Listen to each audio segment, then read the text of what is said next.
A massive blaze seen and smelt across the city has ravaged a seniors complex in North Vancouver.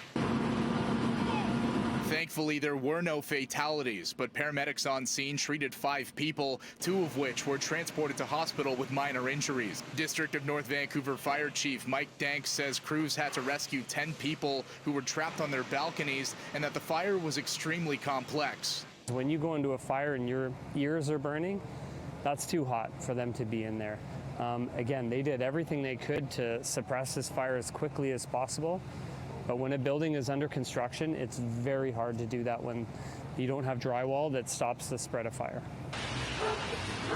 While every resident has been accounted for, up to 70 people have been displaced from those living in the Silverlyn apartment complex and nearby homes. Emergency support services remained on scene, supplying mental health support and temporary lodging for those who have had to leave their homes. I imagine we're going to be here for quite some time tonight. We're going to make sure this area is secured so everyone's valuables are safe. The next thing is we're going to look at getting people's medications that they need. Dank says it was an all-hands-on-deck situation, and crews from West Vancouver, the city, and District of North Vancouver that saw over 60 firefighters on scene.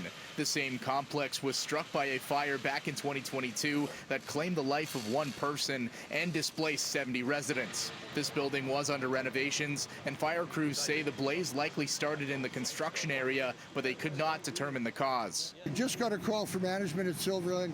We got a place for you, and this happens.